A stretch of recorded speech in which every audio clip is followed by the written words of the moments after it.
लिंगम diagram. पहले तो समझना है लिंगम डायग्राम होता क्या है। So write down it is plot of standard गिव्स free energy. It is plot of standard gives free energy per mole of oxygen against temperature per mole of oxygen against temperature.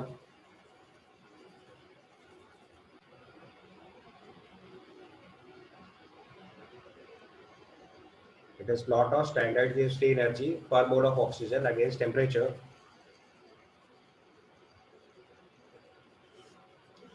So it provides the basis of choice of reducing agent in the reduction of oxide. It provides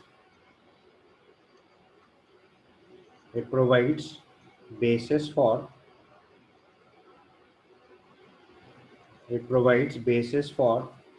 the choice of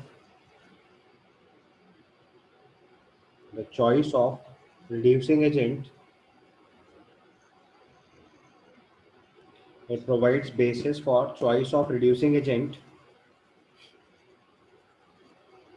in the reduction of oxides. In the reduction of oxides.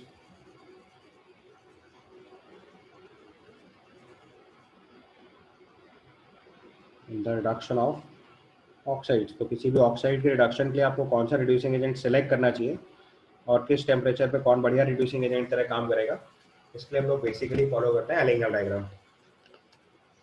So it provides the basis of choice of reducing agent in the reduction of oxides.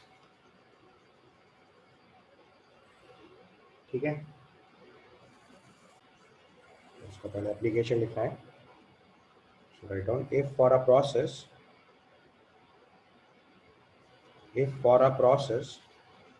delta G is less than 0, it is spontaneous process. It is spontaneous process. ये actual rule है। But in case of Allingham diagram, in case of Allingham diagram,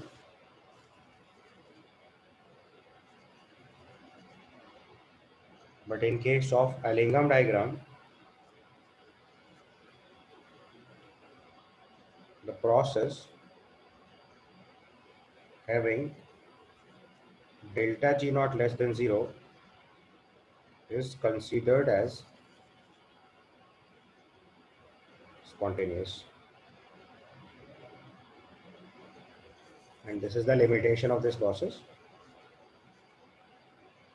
And it is the limitation of Allingham diagram. And it is the limitation of Allingham diagram. एक और limitation है, क्योंकि ये केवल thermodynamic aspect बता रहा है तो उसके काइनेटिक्स एस्पेक्ट की भी स्टडी नहीं हो सकती। ये भी अगले स्टेप में लिख लेना है। With the help of Ellingham diagram kinetics of a metallurgical process cannot be described. So with the help of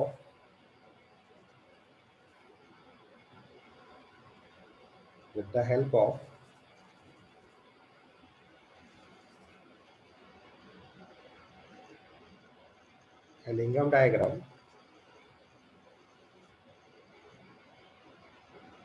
nothing could be predicted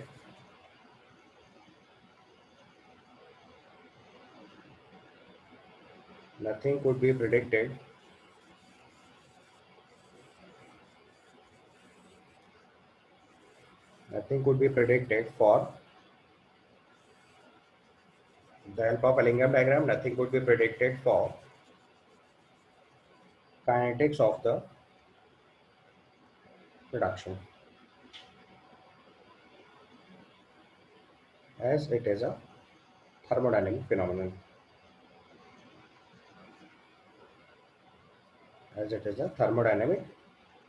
phenomenon. ये भी इसकी लिमिटेशन होगी। तो एलिंगम डायग्राम की दो बेसिक लिमिटेशन हैं। पहली लिमिटेशन, हमें एक्चुअली में डेल्टा जी लेस देन 0 से स्पॉन्टेनिटी डिसाइड करनी चाहिए थी, बट एलिंगम डायग्राम के केस में इस चीज़ को delta G not less than 0 से डिफाइन करना पड़ता है और कोई तरीका नहीं है। दूसरा प्रोसेस, ये इसकी काइनेटिक्स के बारे में कुछ भी प्रेडिक्ट नहीं कर पाएगा। ठीक है, अब आप एलिंगम डायग्राम जरा ध्यान से देखो। तो यहाँ पे देखो सारे सब्सटेंसेस के लिए जो रिएक्शन लिखी गई है वो पर मोल ऑक्सीजन के लिए लिखी गई है। ध्यान से देखो आप, ये एलिंगम डायग्राम की खास बात है। यहाँ देखो 2mg plus O2 gives MgO, तो आप देखो सारी इक्वेशन जो बैलेंस करी जाएगी वो 1 मोल ऑफ ऑक्सीजन के लिए बैलेंस होगी। यहाँ देखो 4/3Al plus O2 gives 2/3Al2O3, 2Zn plus O2 gives 2ZnO। तो ये पर मोल ऑफ ऑक्सीजन पे होता है, इसलिए सारी इक्वेशन देखो एक मोल ऑक्सीजन से बैलेंस होगी। 2C plus O2 gives 2CO, C plus O2 gives CO2, 2Fe plus O2 gives 2FeO, 2CO plus O2 gives 2CO2, 4Cu plus O2 gives 2Cu2O. So in all the cases, it is compulsory that you should balance it with 1 mole of oxygen. यानी Ellingham diagram को deal करते time किसी भी oxidation reaction को या किसी, so balance it for 1 mole of oxygen always. तो Ellingham diagram के अंदर कोई भी ऑक्सीडेशन रिएक्शन लिखी होगी तो it is balance for 1 mole of oxygen, ये कंपल्शन है। क्योंकि आप देखो ग्राफ किसका है, डेल्टा जी नॉट पर mole of oxygen against temperature है। कई बार लोग गलती कर जाते हैं, वो delta G not against temperature study कर देते हैं, और आप जानते हो डेल्टा जी नॉट जो है वो एक्सटेंसिव प्रॉपर्टी है, किसी भी नंबर से मल्टीप्लाई कर देंगे तो डेल्टा जी नॉट बदल जाएगा। तो फिक्स है इस प्रोसेस के लिए, तो कैसे फिक्स कर पाएंगे, जब उसको 1 मोल ऑफ ऑक्सीजन के लिए रिपोर्ट करेंगे। तो पूरा एलिंगम डायग्राम का कॉन्सेप्ट 1 मोल ऑफ ऑक्सीजन के लिए, तो ध्यान रखना है कोई भी इक्वेशन जो आपको लिखनी है एलिंगम डायग्राम के केस में स्टडी करते टाइम, तो right it for 1 mole of the substance. Clear? तो आप देखो एलिंगम डायग्राम के दो बेसिक एप्लीकेशंस हैं। सबसे पहले तो इसमें हम लोग या इसका जो प्राइमरी एप्लीकेशन है वो यही है कि हमें सबसे पहले ये डिसाइड करना होता है कि किस रिडक्शन पे कौन सा रिड्यूसिंग एजेंट सिलेक्टिव है। और दूसरा प्रोसेस, हम इसको ये भी डिसाइड करने में यूज़ कर सकते हैं कि अगर हमारे पास कोई केमिकल इक्वेशन गिवन है तो उसका प्लॉट एलिंगम डायग्राम पे कैसा आएगा वो चेक कर सकते हैं। तो दो तरह के क्वेश्चन आते हैं, तो दोनों चीज़ सिखा रहा हूँ। सबसे पहले केस में लिखेंगे सिलेक्शन ऑफ रिड्यूसिंग एजेंट, या पहले अगर टाइटल लिखना है तो इट इज एप्लीकेशन लिख लीजिए।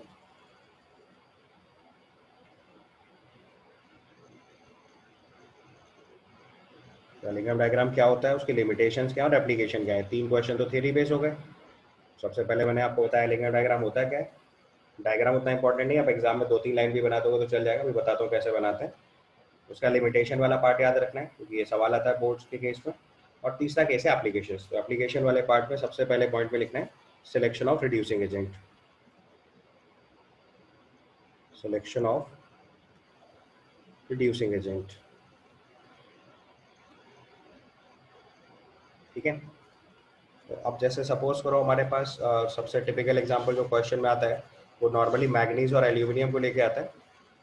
2-3 स्टैंडर्ड सवाल है एनसीईआरटी में, वही बार बार पूछे जाते हैं। तो पहले मैं आपको एक एक क्वेश्चन पूरा सही से सिखा देता हूँ, फिर आप अपने लेवल से इसको सॉल्व कर लेना। तो जैसे हमें एल्यूमिनियम और मैग्नीशियम के केस में सेलेक्ट करना है कि कौन अच्छा रिड्यूसिंग एजेंट है और किस टेम्परेचर पे, तो हमने उसके लिए देखो सबसे पहले क्या करा, एल्यूमिनियम का केस दिया 4/3Al plus O2 gives Al2O3। और मैंने आपको बताया कि हमेशा बैलेंस 1 मोल ऑफ ऑक्सीजन के लिए किया जाता है। तो कोई भी कोफिशिएंट रखना है उसमें ऑक्सीजन का कोफिशिएंट 1 चाहिए होता है हमेशा। तो इसका लेट से हमारे पास डेल्टा G1 नॉट गिवन है। दूसरी इक्वेशन मैग्नीशियम के लिए दे रखी है, सो 2Mg plus O2 gives MgO। अब आपको इसमें सेलेक्ट करना है कि मैग्नीशियम और एल्यूमिनियम में कौन बेटर रिड्यूसिंग एजेंट है। This is your question. So delta G1 और डेल्टा G2 नॉट आपको टेम्परेचर के साथ प्लॉट बने हुए हैं, देखो ऊपर, अभी कंपेयर करना सिखाऊंगा। तो delta G not against temperature plot है हमारे पास।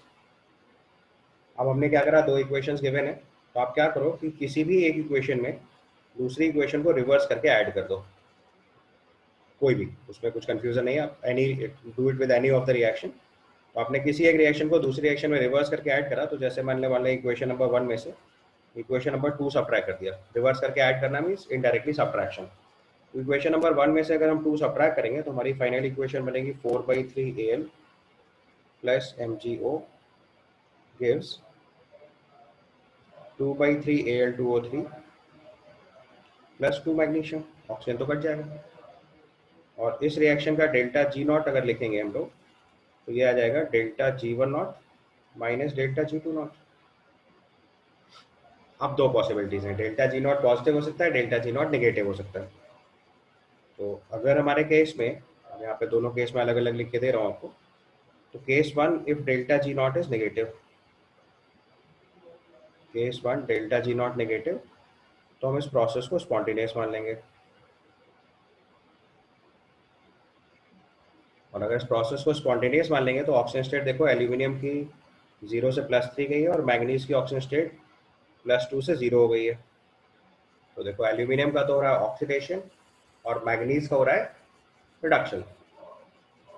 एल्यूमिनियम का तो हो रहा है ऑक्सीडेशन और मैग्नीज का हो रहा है रिडक्शन। इसका मतलब एल्यूमिनियम ने मैग्नीशियम को रिड्यूस कर दिया। तो अगर ये प्रोसेस स्पॉन्टेनियस है तो इसका मतलब क्या निकला, दैट इज, अगर आपने एक बार ये चीज़ मेंशन कर दी कि प्रोसेस स्पॉन्टेनियस है तो इसका मतलब क्या हो, that is aluminium reduces magnesium oxide to magnesium, मतलब aluminium is better reducing agent. ठीक है, ये लॉजिक समझ आया। एक और पॉसिबिलिटी हो सकती है, दूसरी केस, केस टू, ये वैल्यू पॉजिटिव हो। पॉजिटिव होगा इसका मतलब रिवर्स रिएक्शन के लिए नेगेटिव हो जाएगा, क्योंकि रिएक्शन पलट दोगे तो डेल्टा जी का साइन चेंज हो जाएगा। तो दूसरी पॉसिबिलिटी है कि डेल्टा जी नॉट की वैल्यू पॉजिटिव आ जाए। तो इसका मतलब प्रोसेस नॉन स्पॉन्टेनियस। अब ये लिमिटेशन है, देखो वैसे इसको डेल्टा जी से डिसाइड करना होता है, बट एलिंगम डायग्राम की लिमिटेशन है क्योंकि हमारे पास ग्राफ डेल्टा जी का बनाएंगे तो बहुत सारे ग्राफ एक एक सब्सटेंस के बन जाएंगे, तो उसको स्टडी करना बहुत इम्पॉसिबल वाली बात हो जाएगी। तो डेल्टा जी नॉट से ही लमसम आइडिया लगा लेते हैं, बाकी फिर प्रैक्टिकल कंडीशन में जो डिफिकल्टीज आती है उनको अलग लेवल से डील किया जाता है। तो एक टेंटेटिव आइडिया लगाने में हेल्प करता है। So delta G not positive, process non spontaneous, और स्पॉन्टेनियस इन रिवर्स डायरेक्शन, और स्पॉन्टेनियस इन रिवर्स डायरेक्शन।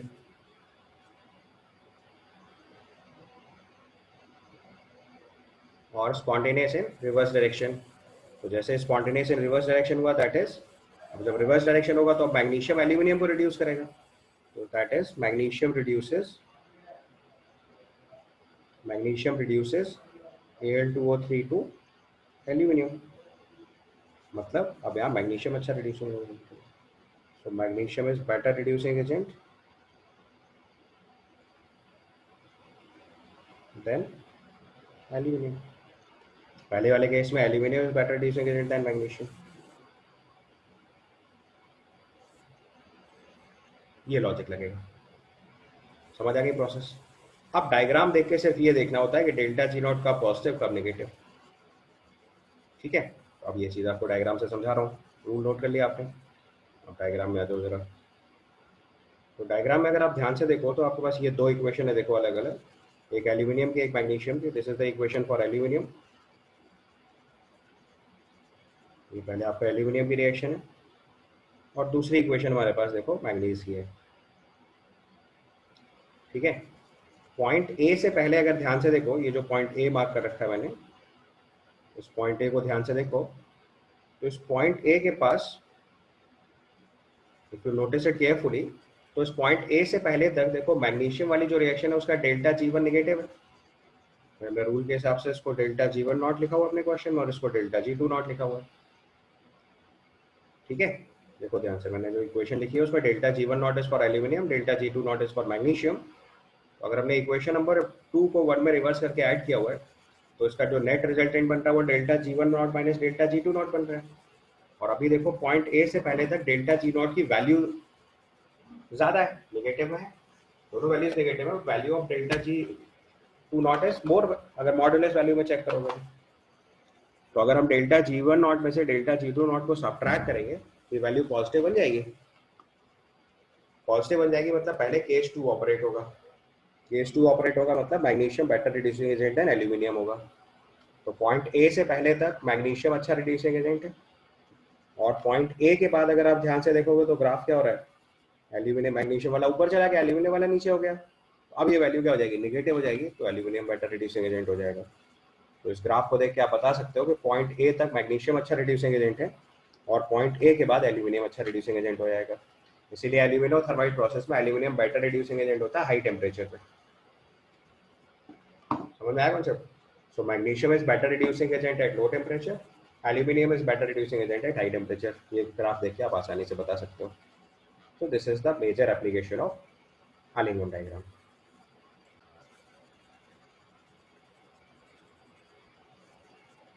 तो डेल्टा जी नॉट नेगेटिव से डिसाइड करना है, तो आपको देखो इस ग्राफ से आसानी से बता सकते हो कि पॉइंट ए से पहले, point before point A magnesium is better reducing agent, and after point A aluminium is better reducing agent. तो अगर टेम्परेचर से ये चीज़ हाईलाइट करनी है, तो अगर आप यहाँ पे इस पॉइंट को यहाँ पे टेम्परेचर वाली लाइन ड्रॉ कर लो नीचे, यू कैन से कि यहाँ पे जो भी टेम्परेचर आएगा, लेट्स से 1200 या 1300 डिग्री सेल्सियस के आसपास, तो उस टेम्परेचर के पहले तक जो है वो मैग्नीशियम अच्छा रिड्यूसिंग एजेंट है, और उस टेम्परेचर के बाद एल्यूमिनियम अच्छा रिड्यूसिंग एजेंट है। ऐसे आप डिसाइड कर सकते हैं एलिंगम डायग्राम को देख के कि which substance is better reducing agent. Okay,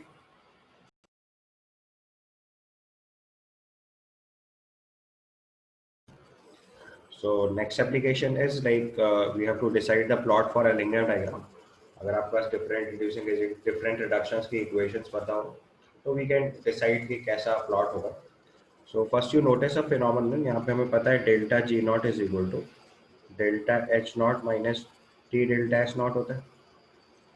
अभी हमने देखो सबसे पहले एप्लीकेशन में तो रिड्यूसिंग एजेंट सेलेक्ट किया होगा, अब दूसरे केस में हम प्लॉट भी ड्रॉ कर सकते हैं, एलिंगम डायग्राम का नेचर डिसाइड कर सकते हैं। तो यू कैन राइट कि this is nature of the curve. अगर आपको डिसाइड करना है कि जो एलिंगम डायग्राम का कर्व होगा वो कैसा होगा, so you can write nature of the graph, nature of plot of Ellingham diagram.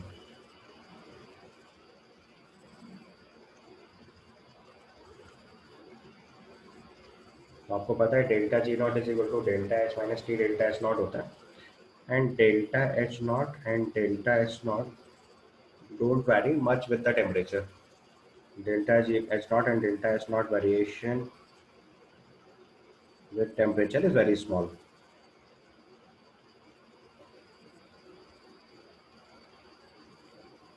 Is negligible in small temperature range.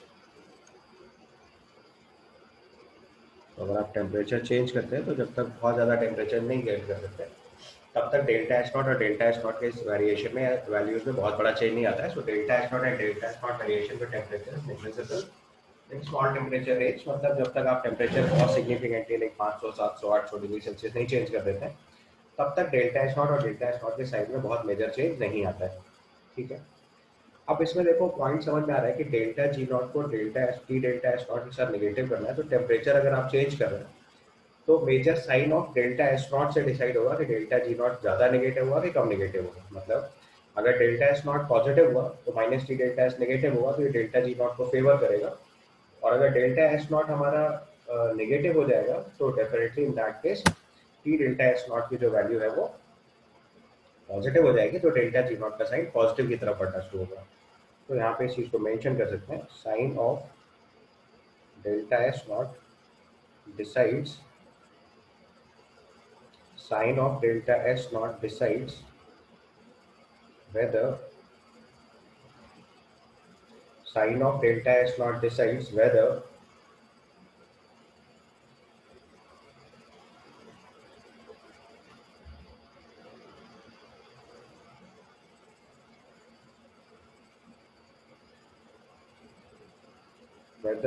delta G naught becomes more negative or positive, becomes more negative or positive on increasing temperature। क्योंकि delta S not से तो उसका अपना जो sign है बस उसी से चेंज होगा।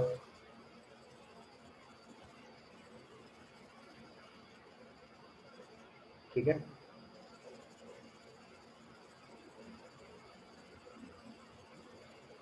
इतना क्लियर हो।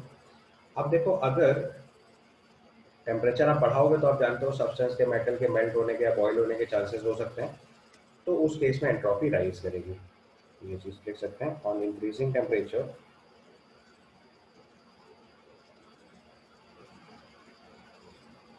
if metal melts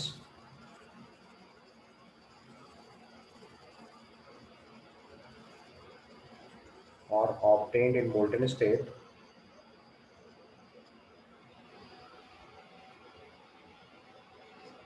then delta G naught will be more negative, या डेल्टा एस नॉट पॉजिटिव आ जाएगा, then delta S naught will be positive, hence delta G naught will be more negative.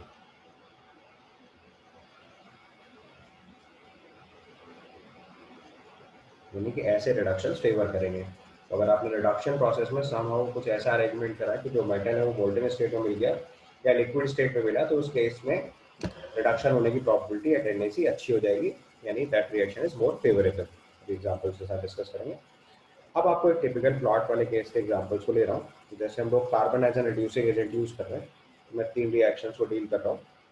तो let's say सबसे पहली reaction लिखी हमने, carbon का solid form oxygen से रिएक्शन करके CO2 गैसेस फॉर्म कर रहा है। This is reaction number 1। दूसरी रिएक्शन में हमने क्या करा कि कार्बन सॉलिड फॉर्म लिया, उसकी ऑक्सीजन गैसियस से रिएक्शन करा के कार्बन मोनोऑक्साइड गैसियस फॉर्म किया।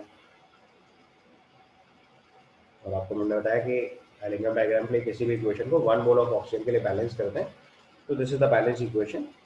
और तीसरी पॉसिबिलिटी ये है कि हम कार्बन मोनोऑक्साइड गैसियस फॉर्म को रिड्यूसिंग एजेंट की तरह यूज करें with oxygen gases and it is forming CO2 gases। जैसे 3 पॉसिबिलिटीज है हमारे पास। Carbon as a reducing agent will converted to O2 plus CO2 एक केस, कार्बन सॉलिड ऑक्सीजन से रिएक्शन करा के CO फॉर्म कर रहे हैं, और लास्ट केस में CO की रिएक्शन ऑक्सीजन से करा के CO2 फॉर्म कर रहे हैं, तो it will form 2CO plus 2CO2। ये आपकी इक्वेशन से है, ठीक है। अब अगर आप ध्यान से देखो सबसे पहले केस में, तो अगर मैं इनके एंट्रोपी के साइन लिखना शुरू करूँ, तो यहाँ डेल्टा एस नॉट की वैल्यू अगर लिखेंगे, तो इस प्रोसेस में अगर हम कार्बन रिएक्शन ऑक्सीजन से करा के CO2 में कन्वर्ट करा रहे हैं, तो इस केस में देखो इस प्रोसेस की जो एंट्रोपी है डेल्टा एस नॉट, या जो चेंज इन एंट्रोपी है इस प्रोसेस में, उसमें देखो क्या हो रहा है कि एक तो सॉलिड सब्सटेंस था, 1 मोल गैस जो है वो 1 मोल गैस में कन्वर्ट हुई है, एंट्रोपी में कोई बहुत ज़्यादा चेंज नहीं हुआ है, जो change in entropy is almost zero या निग्लेजिबल चेंज बोल सकते हो। दूसरे वाले रिएक्शन में अगर आप ध्यान से देखो, तो हमारा 1 मोल गैस जो था वो 2 मोल गैस में कन्वर्ट हो गया, number of gases moles increase कर रहे हैं, तो इस केस में एंट्रोपी पॉजिटिव है। और तीसरी रिएक्शन अगर आप ध्यान से नोटिस करोगे, तो in the third reaction you can सी कि 2 मोल गैस बेसिकली 2 प्लस 1 3 मोल गैस जो है वो 2 मोल गैस में कन्वर्ट हो रही है, नंबर ऑफ गैसेस मोल्स कम हो रहे हैं, तो एंट्रोपी डिक्रीज कर जाएगी सिस्टम की, ठीक है। तो अब देखो इन केसेस में अगर हम इनके डेल्टा जी के साइन के बारे में प्रेडिक्ट करें, that what must be the sign of delta G, तो आप आसानी से देखो इस चीज़ को प्रेडिक्ट कर पाओगे कि एक केस में एंट्रोपी चेंज लगभग जीरो है, दूसरे केस में एंट्रोपी चेंज पॉजिटिव है, तीसरे केस में एंट्रोपी चेंज नेगेटिव है। यू कैन इजीली से कि जो डेल्टा जी नॉट की वैल्यू है, that is delta H naught minus T delta H not, तो जिस केस में देखो एंट्रोपी लगभग लगभग जीरो है, उसमें टेम्परेचर चेंज करने के साथ डेल्टा जी नॉट की वैल्यू में कोई मेजर चेंज नहीं आएगा। इसमें एंट्रोपी चेंज पॉजिटिव है, उसमें टेम्परेचर इंक्रीज करने के साथ डेल्टा जी नॉट की वैल्यू नेगेटिव की डायरेक्शन में बढ़ेगी और ज़्यादा नेगेटिव हो जाएगी। और जिस केस में डेल्टा एस नॉट नेगेटिव है या डेल्टा एस की वैल्यू नेगेटिव है, उस केस में minus T delta S positive हो जाएगा, तो डेल्टा जी नॉट की वैल्यू जो है वो पॉजिटिव डायरेक्शन में शिफ्ट होना स्टार्ट होगी। आप सब केस में देख सकते हो it is like combustion with oxygen, तो सारे केसेस में डेल्टा एस नॉट तो नेगेटिव हो गई। तो if we plot for them delta G naught पर मोल ऑफ ऑक्सीजन अगेंस्ट, या बेटर टू से इनका एलिंगम डायग्राम का अगर आइडिया लगाना चाहते हैं, so let's say we are plotting for delta G naught per mole of oxygen against temperature in Kelvin, ये ग्राफ प्लॉट कर रहे हैं। तो आप देखो इसमें एक लाइन तो लगभग लगभग हॉरिजॉन्टल रहेगी, तो बहुत ज़्यादा वेरिएशन नहीं होगा। एक लाइन की स्लोप जो है वो देखिए कॉन्टिन्यूसली डिक्रीज होते हुए आएगी, और तीसरी लाइन जो होगी उसका स्लोप जो है वो ऐसे पॉजिटिव होगा। ऐसे 3 प्लॉट है हमारे पास। अब आपको मैच कराना है कि जो ऊपर इक्वेशन लिखी है ABC, उसको किस प्लॉट को किससे मैच करें। आप आसानी से देख सकते हो ये वाला प्लॉट जो है वो ए से मैच करेगा, क्योंकि डेल्टा एस इसका लगभग लगभग जीरो है, डेल्टा जी के वैल्यू में कोई खास चेंज नहीं आएगा, राइट, क्योंकि टी डेल्टा एस की वैल्यू ये वाला टर्म तो लगभग लगभग जीरो ही हो जाएगा। जब ये टर्म लगभग जीरो हो गया तो डेल्टा एच नॉट की जो वैल्यू ऑलमोस्ट टेम्परेचर साथ कॉन्स्टेंट रहती है, बहुत ज़्यादा वेरी नहीं करती, तो थोड़े बहुत टेम्परेचर चेंज के ग्राफ लगभग हॉरिजॉन्टल लाइन हो जाएगी। दूसरा केस अगर हम देखेंगे जिसमें डेल्टा एस की वैल्यू पॉजिटिव है, तो अगर डेल्टा एस की वैल्यू पॉजिटिव है तो in that case you can notice कि minus T delta S negative होगा, तो डेल्टा जी नॉट की वैल्यू नेगेटिव होती चली जाएगी, तो कहीं ना कहीं ये प्लॉट बी रिप्रेजेंट करेगा। और तीसरा केस अगर हम बात करेंगे जिसमें डेल्टा एस की वैल्यू नेगेटिव है, तो डी डेल्टा एस की वैल्यू पॉजिटिव होने लगेगी। तो डेल्टा जी जो पहले नेगेटिव वैल्यू थी उसमें एक पॉजिटिव वैल्यू अगर आप ऐड करोगे तो ओवरऑल वैल्यू क्या होगी, पॉजिटिव की तरफ बढ़नी शुरू हो जाएगी। पॉजिटिव की तरफ बढ़नी हो जाएगी तो ये आपका देखो प्लॉट सी हो जाएगा। तो ऐसे आप एक टेंटेटिव आइडिया लगा सकते हो प्लॉट का, अगर उनकी एंट्रोपी में चेंज आ रहा है तो you can notice that way. या अगर एलिंगम डायग्राम में कहीं पे भी सडनली स्लोप चेंज होगी तो वो भी चीज़ हमें कहीं ना कहीं एंट्रोपी चेंज को नोटिस में लाएगी। ठीक है, तो पहले आपने ये चीज़ मार्क कर ली। अभी यहाँ पे जैसे मैं अगर इसको इक्वेशन के साथ लिख दूँ, अब आप इसको एक्चुअल एलिंगम डायग्राम से मैच करा लो। आपको मैंने एनसीईआरटी डायग्राम दिखाया हुआ है, उसको एक्जैक्टली मैच कराना है अभी। So now you can match the original Ellingham diagram. ये मैंने अपने स्लोप के बेसिस पे या डेल्टा एस के बेसिस पे चीज़ डिसाइड करी। अब मैं आपको उसको ओरिजिनल एलिंगम डायग्राम पे ले जा रहा हूँ। This was the Ellingham diagram जो मैं आपको एनसीईआरटी में दिखाया था। तो अभी देखो यहाँ ध्यान से, सबसे पहले देखो जो सी प्लस ओ टू सी ओ टू वाली लाइन है वो देखो ये हॉरिजॉन्टल लाइन आ रही है, यानी अपना पहले डेटा से मैच कर रहा है। दूसरी इक्वेशन जिसमें सी प्लस ओ टू से सी ओ बन रहा है, उसकी स्लोप देखो ये नेगेटिव होती जा रही है, लाइन देखो नीचे की तरफ जा रही है। अलग तो ऐसे दिखाऊँ अगर आपको, तो देखो ये लाइन है वो नीचे की तरफ जा रही है। तो इस केस में आप देख सकते हो कि एक मोल गैस 2 मोल गैस में चेंज हो रही है, एंट्रोपी चेंज हो रही है, तो डेल्टा एस नॉट की वैल्यू और नेगेटिव होती चली जा रही है। या फिर देखो एक मोल गैस जो थी वो 2 मोल गैस में कन्वर्ट हो रही है, तो डेल्टा एस की वैल्यू नेगेटिव होती जा रही है, डेल्टा एस की वैल्यू पॉजिटिव हो जा रही है, एंट्रोपी बढ़ रहा है, तो डेल्टा जी नॉट की वैल्यू और ज़्यादा नेगेटिव होती जा रही है। और तीसरा प्लॉट अगर आप ध्यान से देखोगे तो इस केस में देखो यहाँ पे ये तीसरी लाइन है, इसमें 2CO प्लस O2 की CO2 वाली लाइन जा रही है। This is the plot for carbon monoxide. यहाँ पे देखो इस केस में अगर आप ध्यान से नोटिस कर रहे हो तो इस इक्वेशन में हमारे पास 3 मोल गैस 2 मोल गैस में कन्वर्ट हो रही है, तो number of gases moles decrease कर रहा है, एंट्रोपी डिक्रीज कर रही है, इसलिए डेल्टा जी नॉट की वैल्यू पॉजिटिव की तरफ चलनी शुरू हो जाती है। ठीक है, इजीली डिसाइड कि प्लॉट देख के आप या स्लोप देख के प्लॉट डिसाइड कर सकते हो। सिमिलरली देखो अगर यहीं पे भी मैग्नीशियम वाली लाइन भी नोटिस कराऊँ आपको, एक बार ध्यान से इस लाइन को भी नोटिस करो। तो अगर इस मैग्नीशियम वाली लाइन को देखो तो यहाँ तक ही ऐसे चली, फिर देखिए इसकी स्लोप चेंज हो गई यहाँ से। स्लोप क्यों चेंज हुई, क्योंकि यहाँ से इसका स्टेट ऑफ मैटर चेंज होना स्टार्ट हो गया। अगर ये मेल्ट कर जाएगा तो ऑब्वियसली एंट्रोपी राइज कर जाएगी, एंट्रोपी राइज कर जाएगी तो डेल्टा जी नॉट की वैल्यू चेंज होनी शुरू हो जाएगी। समझ आई बात। तो अगर मैग्नीशियम मेल्ट कर गया तो मैग्नीशियम लिक्विड फॉर्म में, अदर वाली साइड सॉलिड फॉर्म में, तो गैसेस को सॉलिड फॉर्म में कन्वर्ट हो रहे हैं, तो एंट्रोपी देखो सिस्टम की क्या हो रही है, चेंज होनी शुरू हो जाएगी। पहले तो गैस से सॉलिड बन रहा था तो एंट्रोपी डिक्रीज कर रही थी, तो देखो डेल्टा जी नॉट की स्लोप पॉजिटिव की तरफ चल रही है।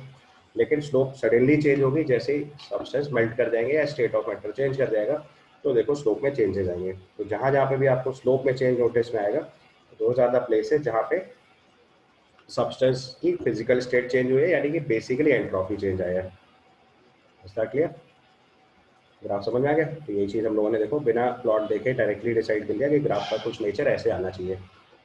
जब एंट्रोपी नहीं चेंज हो रही तो हॉरिजॉन्टल लाइन, कार्बन मोनोऑक्साइड की ऑक्सीजन से रिएक्शन होकर CO2 बन रहा है तो सी वाली लाइन, एंड देन बी वाली लाइन। अब देखो आपको पिछले क्लास में सिखाया या पिछले एप्लीकेशन में मैंने ये बात सिखाई है। आप इस एप्लीकेशन में देखो ध्यान से कि पिछले एप्लीकेशन में मैंने आपको सिखाया था कि डेल्टा जी नॉट की वैल्यू अगर नेगेटिव लानी है तभी प्रोसेस स्पॉन्टेनियस होगा। तो उसमें लॉजिक सिखाया था कि जो ग्राफ नीचे की तरफ रहेगा, क्योंकि आपको डेल्टा जी नॉट रिवर्स करके ऐड करना है। तो जैसे मैंने सेलिंगम डायग्राम में सिखाया था कि पहले देखो मैग्नीशियम अच्छा रिड्यूसिंग एजेंट है एल्यूमिनियम से, और पॉइंट ए के बाद जो है वो मैग्नीशियम जो है एल्यूमिनियम से अच्छा रिड्यूसिंग एल्यूमिनियम मैग्नीशियम से अच्छा रिड्यूसिंग एजेंट हो गया। तो पॉइंट ए से पहले तक मैग्नीशियम रिड्यूसिंग एजेंट है और पॉइंट ए के बाद एल्यूमिनियम रिड्यूसिंग एजेंट है, यानी जिसका ग्राफ नीचे रहता है वो अच्छा रिड्यूसिंग एजेंट होता है। तो अभी इस ग्राफ में देखो यहाँ पे कि जो कार्बन मोनोऑक्साइड है, ग्राफ नंबर बी नोटिस करोगे अगर आप, ग्राफ नंबर बी अगर नोटिस करोगे तो उसमें क्या हो रहा है कि इसके ग्राफ और नीचे जाता जा रहा है। तो अगर और नीचे जाता जा रहा है तो उसका मतलब carbon as an reducing agent क्या होगा, जब हाई टेम्परेचर होगा तभी वर्कआउट करेगा। क्योंकि जैसे जैसे टेम्परेचर बढ़ता जाएगा तो इस वाली इक्वेशन का जिसमें carbon monoxide as an reducing agent use कर रहे हैं लोग, तो जैसे जैसे आप टेम्परेचर बढ़ाते जाओगे तो कार्बन मोनोऑक्साइड जो है वजह रिड्यूसिंग एजेंट काम करना बंद कर जाएगा, क्योंकि इसका ग्राफ मेटल वाले ग्राफ के ऊपर निकल सकता है। जबकि carbon as an reducing agent check करेंगे तो शुरुआत में तो ये चीज़ अच्छी रिड्यूसिंग एजेंट नहीं है, क्योंकि जब लो टेम्परेचर है तो उसका देखो delta G naught value positive वाली साइड में है। बट जैसे जैसे टेम्परेचर बढ़ाते जा रहे हैं ये वैल्यू नहीं, इसका डेल्टा जी नॉट वैल्यू जो है वो नेगेटिव होती चली जा रही है, तो ये बेटर रिड्यूसिंग एजेंट होता जा रहा है। तो उससे पता चल रहा है कि कार्बन मोनोऑक्साइड से CO2 फॉर्मेशन जो है वो लो टेम्परेचर पे अच्छा रिड्यूसिंग एजेंट होगा, और कार्बन जो है वो अच्छा रिड्यूसिंग एजेंट हाई टेम्परेचर होगा। ये चीज़ हम लोगों ने ब्लास्ट फर्नेस वाले प्रोसेस में आयरन मेटलर्जी में सिखाया था आपको कि लो टेम्परेचर पे कार्बन मोनोऑक्साइड अच्छा रिड्यूसिंग एजेंट होगा और हाई टेम्परेचर पे कार्बन अच्छा रिड्यूसिंग एजेंट होगा। और दोनों ही केस में आप ध्यान से देख लो, इट इज इंपॉर्टेंट कि जब हम carbon as an reducing agent use कर रहे हैं तो हम वहाँ कार्बन को कार्बन मोनोऑक्साइड में कन्वर्ट कर रहे हैं। ध्यान से देखो, अगर ये CO2 कन्वर्ट हो जाएगा तो उससे कोई एडवांटेज नहीं होगा, क्योंकि उसका जो व्हाट यू से डेल्टा जी नॉट वैल्यू उसमें बहुत मेजर चेंज नहीं हो रहा है। ठीक है, डेल्टा जी नॉट की वैल्यू नेगेटिव केवल दो ही केसेस में अच्छे से बन रही है, एक 2CO प्लस O2 के CO2 वाला केस और एक 2C प्लस O2 के 2CO वाला केस। तो ये चीज़ हम लोग नोट बना के यहाँ मेंशन कर सकते हैं। Right out at low temperature carbon monoxide is better reducing agent. At low temperature carbon monoxide is better reducing agent than carbon, है ना। उसको कंपेयर करना है, compare equation C and B। अगर लो टेम्परेचर पे देखोगे तो जो इक्वेशन नंबर C है उसका डेल्टा जी नॉट देखो ज़्यादा नेगेटिव है, यहाँ देखो ये वैल्यू ज़्यादा नेगेटिव है एज कम्पेयर टू दिस। तो आपका जो B वाली रिएक्शन है वो अच्छी रिड्यूसिंग एजेंट नहीं है, यहाँ पे C वाली रिएक्शन ज़्यादा अच्छी रिड्यूसिंग एजेंट है। तो at low temperature carbon monoxide is better reducing agent. और अगर हाई टेम्परेचर की तरफ जाएंगे तो हाई टेम्परेचर वाले केस में क्या होगा, हाई टेम्परेचर वाले केस में देखो हम इस जगह पहुंच जाएंगे। At high temperature will be at somewhere at this location and this location. तो हाई टेम्परेचर पे देखो B का डेल्टा जी नॉट वैल्यू ज़्यादा नेगेटिव है तो बेटर रिड्यूसिंग एजेंट हो जाएगा। तो we can mention this thing. And at high temperature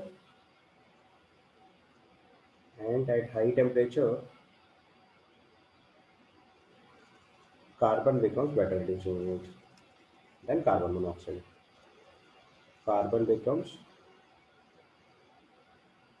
better reducing agent than carbon monoxide.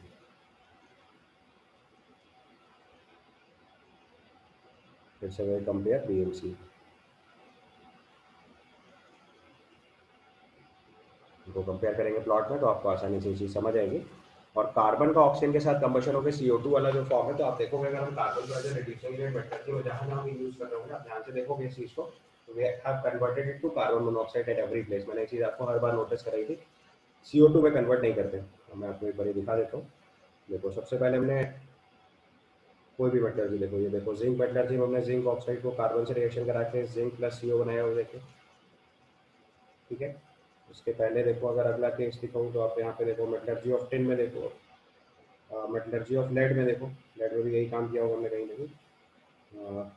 Carbon reduction देखो, लेड ऑक्साइड का हमने रिडक्शन कराया कार्बन से, लेड प्लस CO बनाया, CO2 नहीं बनाएंगे कभी भी, ध्यान से देखते रहना, क्योंकि कार्बन से जब CO फॉर्म होता है तभी ये बेटर रिड्यूसिंग एजेंट वाला फॉर्म है हाई टेम्परेचर पे। अभी आयरन मेटलर्जी में इस टिन वाले केस में देखो यहाँ पे SnO2 की कार्बन से रिडक्शन करा CO बना रहे हैं।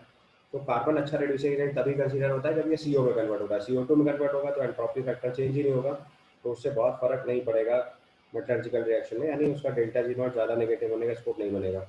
अभी आयरन का रिडक्शन देखो तो हमने देखो जब लो टेम्परेचर पर रिडक्शन कराया था around 500 to 800 kelvin, you can notice it thing 500 to 800 kelvin में देखो कार्बन मोनोऑक्साइड से CO2 बना रहे थे, ये रिड्यूसिंग एजेंट तरह यूज कर रहे थे। और जैसे ही टेम्परेचर आपने देखो हायर किया जाके, हम reach to the high temperature तो हम वहाँ पे कार्बन से रिडक्शन करा देते हैं, तो वहाँ पे C से CO फॉर्म कर लेना होता है। तो FeO का रिडक्शन अगर कार्बन से कराएंगे तो it will form Fe plus CO। ठीक है, अदरवाइज आप जब भी देखो carbon monoxide as an reducing agent convert form करेंगे it will always convert to CO2। तो आयरन की मेटलर्जी में carbon monoxide major reducing agent तरह यूज होता है। बाकी मेटलर्जीज में देखो यहाँ पे जैसे हमने हाई टेम्परेचर पे यूज किया तो देखो carbon as a reducing agent use किया, CO फॉर्म किया। तो जब हाई टेम्परेचर पर रिडक्शन करेंगे तो carbon as an reducing agent use होगा और CO फॉर्म होगा। और लो टेम्परेचर पे अगर कार्बन को रिड्यूसिंग एजेंट तरह यूज करना है तो it will be use as carbon monoxide, जो कि रिड्यूसिंग एजेंट तरह काम करेगा, लेकिन CO को इसमें कन्वर्ट करेंगे CO2 में। तो CO as a reducing agent जब यूज करोगे तो CO को कन्वर्ट करेंगे CO2 में, carbon as a reducing agent use करेंगे तो कन्वर्ट करेंगे CO में। Because carbon as a reducing agent से अगर CO2 फॉर्म होता है तो उससे उसकी एंट्रोपी चेंज ही नहीं हो रही है, और जब एंट्रोपी चेंज ही नहीं हो रही है तो इसका मतलब उससे उसकी एंट्रोपी चेंज नहीं हो रही जब, तो उससे आपको समझ में आ रहा है कि उससे डेल्टा जी नॉट की वैल्यू पे कोई बहुत फर्क नहीं पड़ेगा टेम्परेचर से। तो टेम्परेचर के साथ अगर रिडक्शन प्रॉपर्टी वेरी करानी है तो या तो carbon as an reducing agent use करते हैं to convert it to CO, या CO as a reducing agent use करते हैं to convert it to CO2। Clear समझ में आया? तो लो टेम्परेचर पे हमारा कार्बन मोनोऑक्साइड अच्छा रिड्यूसिंग एजेंट होगा और हाई टेम्परेचर पे कार्बन अच्छा रिड्यूसिंग एजेंट होगा। तो जब भी कभी रिड्यूसिंग एजेंट सेलेक्ट करना होता है इस टेस्ट में से, तो will select in this manner. Otherwise अगर प्लॉट कभी कंपेयर करना पड़ेगा तो will plot it like this. Okay, अब कुछ टिपिकल क्वेश्चन है जो हमारे एनसीईआरटी में भी गिवन है और कुछ अलग से भी टिपिकल क्वेश्चन है जो जेईई मेंस या बोर्ड लेवल पे आ सकते हैं। वन बाय वन क्वेश्चन बता रहा हूँ आपको। तो उसमें सबसे पहला क्वेश्चन है, although thermodynamically feasible in practice, magnesium metal is not used in reduction of alumina in the metallurgy of aluminium. Why? तो देखो आपको कॉन्सेप्चुअली पता है, मैंने लास्ट क्लास में सिखाया था या अभी इसके पिछले वाले पोर्शन में देखो मैंने आपको चीज़ सिखाई है कि आप एल्यूमिनियम के साथ अगर रिडक्शन चेक करोगे तो एल्यूमिनियम और ऑक्सीजन, एल्यूमिनियम और मैग्नीशियम में टेम्परेचर के साथ ये चीज़ डिसाइड करी जा सकती है कि कब एल्यूमिनियम मैग्नीशियम को रिड्यूस करेगा और कब मैग्नीशियम एल्यूमिनियम को रिड्यूस करेगा। और हमने मेटलर्जी ऑफ एल्यूमिनियम में सीखा हुआ है कि हम लोग इलेक्ट्रोलाइटिक रिडक्शन कराते हैं मोल्टन एल्यूमिना का, जबकि हमें पता है कि इट इज़ थर्मोडाइनमिकली फीजिबल कि हम मैग्नीशियम से ऐसा रिडक्शन करा सकते हैं, बट फिर भी ऐसा नहीं किया जाता। तो वही देखो क्वेश्चन पूछा गया है कि थर्मोडाइनमिक फीजिबिलिटी है इस बात की, थर्मोडाइनमिक फीजिबिलिटी है इस बात की कि मैग्नीशियम मेटल जो है वो एल्यूमिनियम का एल्यूमिना का रिडक्शन करा के एल्यूमिनियम बना सकता है, बट हम एल्यूमिनियम मेटलर्जी में कभी भी मैग्नीशियम से रिडक्शन नहीं कराते। तो उसका लॉजिक क्या है कि देखो मेटलर्जी मैंने स्टार्टिंग में आपको बताई थी कि अगर कोई चीज़ थर्मोडाइनमिकली फीजिबल नहीं है तब तो कर ही नहीं सकते। दूसरा ऑप्शन बताया था कि अगर थर्मोडाइनमिकली फीजिबल भी है और तब भी हम उसे रिड्यूसिंग एजेंट की तरह यूज़ नहीं कर रहे, तो कहीं ना कहीं कॉस्ट फैक्टर इंपॉर्टेंट होता है। सो इकोनॉमिकली पॉसिबल नहीं होता होगा या कॉस्ट बहुत ज़्यादा लग रही होगी तो हम उसे अवॉइड करते हैं। और अगर ये सब भी फिट नहीं होता, जैसे मैंने हाइड्रोजन का एग्जांपल बताया था कि हाइड्रोजन अच्छा रिड्यूसिंग एजेंट है बट फिर भी हम उसे मेटलर्जी में यूज़ नहीं करते, तो उसका लॉजिक है कि वो एक्सप्लोसिव हो सकता है। तो हमेशा अगर आपसे क्वेश्चन पूछा जाएगा कि ये सब्सटेंस रिड्यूसिंग एजेंट तरह यूज़ क्यों नहीं कर रहे हैं, तो पहला लॉजिक चेक करना है थर्मोडाइनमिक फिजिबिलिटी। अगर थर्मोडाइनमिक फिजिबिलिटी नहीं है तब तो बिल्कुल नहीं करा सकते रिडक्शन। दूसरा ऑप्शन चेक करना है कि अगर थर्मोडाइनमिक फिजिबिलिटी आ रही है तो दूसरा फैक्टर कॉस्ट होगा। जैसे ऑर्गेनिक में हम लोग बहुत सारे रिड्यूसिंग एजेंट यूज़ करते हैं, NaLH4 है, हाइड्रोजन है ना, लेकिन वो सारे रिड्यूसिंग एजेंट या NaBH4 है, there are many reducing agent जो हम लोग ऑर्गेनिक में यूज़ करते हैं बट वो मेटलर्जी में यूज़ नहीं होते क्योंकि कॉस्टिंग का प्रॉब्लम होगा या थर्मोडाइनमिक फिजिबिलिटी हाई टेम्परेचर पर काम नहीं कर रही होगी। तो अगर हाई टेम्परेचर पर थर्मोडाइनमिक फिजिबिलिटी नहीं है तो उससे रिजेक्ट कर सकते हैं। अगर वो फैक्टर फेवर कर रहा है, जैसे इस सवाल में पूछा गया है कि थर्मोडाइनमिकली तो इट इज फिजिबल है बट फिर भी हम यूज़ नहीं कर रहे हैं, तो कहीं ना कहीं कॉस्ट का फैक्टर आएगा या सेफ्टी का फैक्टर आएगा। जैसे हाइड्रोजन के केस में कॉस्ट भी नहीं है और थर्मोडाइनमिक फिजिबिलिटी भी है बट वो explosive nature highly inflammable gas है, तो उससे हमारा डैमेज हो सकता है, सेफ्टी प्रॉब्लम्स आ सकते हैं, तो हम लोग वहाँ पे से इग्नोर करते हैं या नहीं यूज़ करते। तो उस केस में भी देखो यही चीज़ मेंशन्ड है, temperature above the point of interaction of Al2O3 and MgO curve, magnesium can reduce alumina, ये थर्मोडायनामिक फिजिबिलिटी है, but the temperature required would be so high that process is uneconomical and technologically difficult. तो ये सब actually board based question है कि आपको standard language use करनी है, या मेंस में भी क्वेश्चन आएगा तो यही लैंग्वेज का ऑप्शन बनाया जाएगा। तो ध्यान रखना है कि अनइकोनॉमिकल प्रोसेस हो जा रहा है क्योंकि हाई टेम्परेचर जो हमें क्रिएट करना है वो प्रैक्टिकली क्रिएट करने के लिए बहुत हाई कॉस्ट आ जाएगी। तो वी अवॉइड दिस प्रोसेस और we don't use this process in practical condition. Although अगर थोड़ा बहुत एल्यूमिनियम रिड्यूस करना हो तो magnesium can be used, but industrially high major scale में प्रोडक्शन में उसको यूज नहीं करते। ठीक है, फर्स्ट क्वेश्चन क्लियर।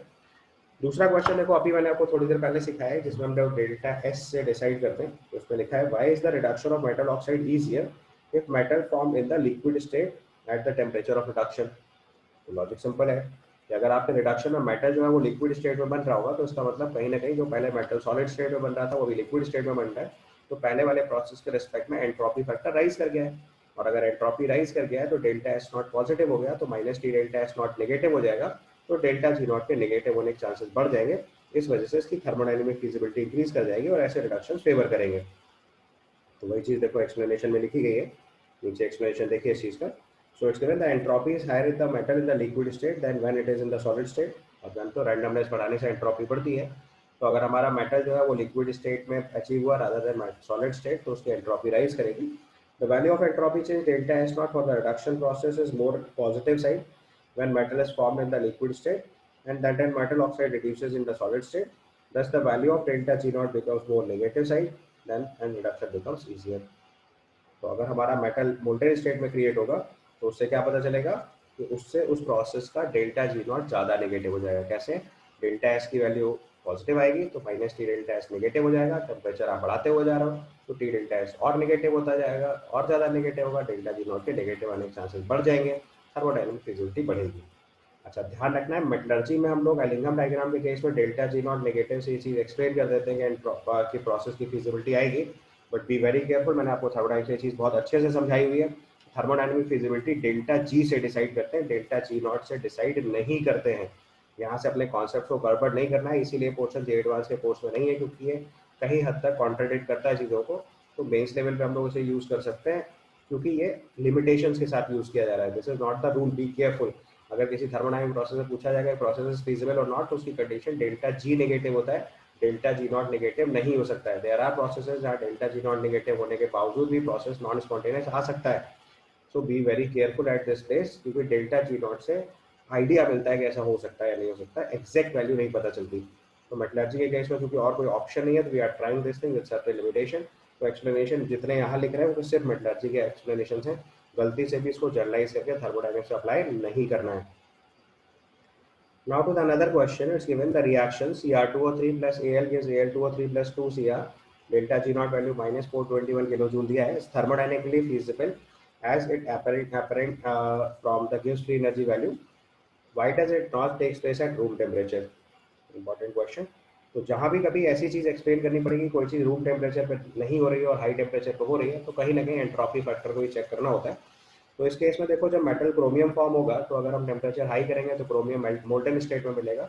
वैसे सारे सब्सटेंस सॉलिड स्टेट में, तो हाई टेम्परेचर पर chromium will be achieved in the molten state. Aluminium का मेल्टिंग पॉइंट बहुत हायर होता है, तो जल्दी उसका मेल्टिंग नहीं मिलेगी, तो क्रोमियम की मेल्टिंग मिल जाएगी हमें, तो लिक्विड स्टेट अचीव होगी, तो एंट्रोपी फैक्टर राइज होगा, तो इस प्रोसेस के फीजिबल होने के चांसेस बढ़ जाएंगे। तो इसका आंसर देखो मैंने वही लिखा है, at room temperature all Cr2O3, aluminium, Al2O3 and chromium are solid, and at high temperature chromium becomes liquid, so delta S becomes positive for the reaction, और अगर delta S positive होगा तो delta G naught becomes more negative, favors the reduction of Cr2O3 by aluminium at high temperature। ठीक है, तो अगर कहीं पे भी आपको टेम्परेचर के साथ एक्सप्लेनेशन लिखना होगा, क्योंकि टेम्परेचर से डेल्टा एस नॉट की वैल्यू पे बहुत फर्क नहीं पड़ता है, डेल्टा एस नॉट की वैल्यू में बहुत माइनर चेंजेस होते हैं, तो जो मेजर चेंज है वो टी का है, तो minus T delta S not की वैल्यू हमेशा चेंज होगी। तो डेल्टा एस नॉट के साइन से ये डिसाइड होगा कि वैल्यू डेल्टा जी नॉट की पॉजिटिव डायरेक्शन में शिफ्ट होगी या नेगेटिव डायरेक्शन में शिफ्ट होगी। नेक्स्ट क्वेश्चन में देखो इसी तरीके का अगर हम मार्क करें, is it true that under certain condition magnesium can reduce silica and silica can reduce magnesium oxide, what are those conditions? तो अगर ऐसे केस कभी एक्सप्लेन करने तो वही सेम लॉजिक पहले ही सिखाया आपको मेटलर्जी वाले केस में। इन ऑल सच क्वेश्चंस आपको टेम्परेचर के ऊपर ध्यान देना है। तो जैसे प्लॉट एलिंगम डायग्राम में मैग्नीशियम ऑक्साइड का कर्व सिलिका ऑक्साइड वाले कर्व को क्रॉस करके ऊपर जाएगा, जैसे Al2O3 केस में हुआ था, तो वहां पे जो सिलिकॉन पहले मैग्नीशियम को रिड्यूस कर रहा था, वहीं पे मैग्नीशियम सिलिकॉन डाइऑक्साइड को रिड्यूस करने लगेगा। तो वही चीज़ देखो मैंने लिखी है, magnesium can reduce SiO2 to silicon below 1473 kelvin, मतलब मैग्नीशियम अच्छा रिड्यूसिंग एजेंट है अराउंड 1200 डिग्री सेल्सियस के आसपास। बट जैसे ही हाई टेम्परेचर पे जाएंगे तो मैग्नीशियम जो मेल्ट कर जाएगा, तो उसका ग्राफ ऊपर की तरफ चला जाएगा, तो सिलिका का ग्राफ नीचे आ जाएगा रादर देन मैग्नीशिया। तो SiO2 में जो Si है, SiO2 में तो जो हमारा ऐसे ही सिलिकॉन फॉर्म होगा वो मैग्नीशियम को रिड्यूस करके मैग्नीशियम बनाना लगेगा, तो MgO will be reduce to magnesium. तो magnesium is better reducing agent than Si at lower temperature, and silicon is better reducing agent than magnesium at high temperature. So example में देख सकते हो, हमने इसका टेंटेटिव टेम्परेचर लिखा है 1473 kelvin, although it is not true so result. आपको answer लिखते टाइम टेम्परेचर नहीं भी लिखोगे तो चलेगा, बोर्ड लेवल पे आप केवल ये लिखोगे कि हाई टेम्परेचर पे सिलिकॉन अच्छा रिड्यूसिंग एजेंट है और लो टेम्परेचर पे मैग्नीशियम अच्छा रिड्यूसिंग एजेंट है, तो भी काम बनेगा। ठीक है, अब एक क्वेश्चन और करके देख लेते हैं, तो आपको आइडिया लग जाएगा। तो जैसे हमारे पास देखो एक एलिंगम डायग्राम है, आपसे क्वेश्चन पूछा गया है 1100 degree Celsius which reaction is spontaneous to a maximum extent. तो स्पॉन्टेनियस लाना है मैक्सिमम एक्सटेंट, मतलब तो सारी रिएक्शन देखो प्लॉट पे दे रखी है, आपको डेल्टा जी नॉट की वैल्यू मैक्सिमम नेगेटिव लानी है, डेल्टा जी नॉट की वैल्यू मैक्सिमम नेगेटिव लानी है। तो अब यहाँ पे ध्यान से देखो, तो सारे केस में हम लोग क्या कर रहे हैं, रिड्यूसिंग एजेंट सेलेक्ट कर रहे हैं। दो केस में हमने कार्बन रिड्यूसिंग एजेंट यूज किया है और दो केस में मैग्नीशियम जिंक और मैग्नीशियम रिड्यूसिंग एजेंट यूज किया है। तो आप 1100 डिग्री सेल्सियस के आसपास की अगर लाइन ड्रॉ करेंगे, so 1100 will be somewhere like this. से थोड़ा आगे बना के देख लीजिए, this line will be close to 1100। बोलिए, सबसे पहले ये बात समझ आ रही है? This line will be close to 1100, अगर बिल्कुल मार्क करके बनाए हम लोग, तो this line will be close to 1100 degree Celsius. तो इस 1100 डिग्री सेल्सियस में देखो, तो जो मैग्नीशियम ऑक्साइड है, अब सारी चीज़ें देखो, तीन सब्सटेंस है, तीनों के डेल्टा जी नॉट वैल्यूज देख लो।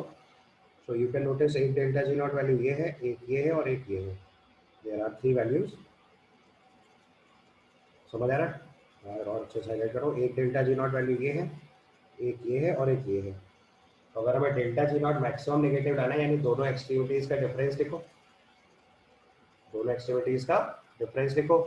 तो अगर हम जिंक प्लस O2 के ZnO वाली लाइन रिएक्शन को रिवर्स करके, इस केस में अगर हम, जो हमारे पास इक्वेशन है that is zinc plus O2Zn plus O2 gives 2ZnO, इसका डेल्टा जी नॉट वैल्यू अगर हम लिख रहे हैं या डेल्टा जी1 नॉट लिख रहे हैं, तो ये पॉजिटिव डायरेक्शन में या नेगेटिव में भी है, तो मिनिमम नेगेटिव है। जैसे अगर मान लो टेंटेटिव वैल्यू लिखना शुरू करूँ, you can see this value is close to -300 suppose करो, उसी के आसपास की है। और एक्सट्रीम कंडीशन में दूसरी वाली वैल्यू लिखेंगे, this is 2 mg plus O2 gives 2 mg हो, इसकी वैल्यू लिखेंगे तो दिस इज क्लोज टू -800। देखो इसका delta G naught value is -800। और अगर इसी में कार्बन वाली रिएक्शन भी लिखोगे तो समवेयर कार्बन की जो वैल्यू आ रही होगी दैट वैल्यू इज अराउंड -400। अब क्या करना है आपको, जिंक ऑक्साइड वाली रिएक्शन को अगर हम रिवर्स करके इसमें ऐड करेंगे, कि अगर लिखेंगे 2ZnO gives 2Zn plus O2, तो उसका डेल्टा G1 नॉट नेगेटिव हो जाएगा और ये वैल्यू +300 हो जाएगी। और अगर इन दोनों इक्वेशंस को आप ऐड कर दोगे तो इक्वेशन बन जाएगी 2mg plus 2ZnO gives 2mgO gives 2mgO plus 2Zn। और इसका डेल्टा जी नॉट अगर लिखेंगे तो ये -500 आ जाएगा। मैक्सिमम नेगेटिव आ रहा है क्योंकि सबसे बड़ा गैप यही है, this is the maximum gap possible. क्योंकि रिवर्स करके ऐड करना है तो एक वैल्यू जितनी कम और दूसरी वैल्यू जितनी ज़्यादा होगी, गैप उतना ज़्यादा आएगा। ये 500 केल्विन का गैप बन रहा है। बाकी केस में अगर चेक करो 500 किलो जूल का गैप बन रहा है। बाकी गैप अगर चेक करोगे, सपोज करो ये वाला गैप चेक कर रहे हैं तो ये लगभग 400 है, और अगर ये वाला गैप लगभग चेक कर रहे हैं तो दिस इज अराउंड 100। तो सबसे बड़ा गैप किसमें बन रहा है, जिंक और मैग्नीशियम में। तो सबसे ज़्यादा फिजिबिलिटी किस रिएक्शन में होगी, इस रिएक्शन की। And that if you check in the options तो इट विल बिकम ठीक। समझ आ गया? Okay, so this completes your exam diagram and your chapter. Question को ध्यान से एक बार देख लीजिएगा एंड ये आपका मेटलर्जी का पूरा कोर्स कंप्लीट हो गया। ठीक है, थैंक यू।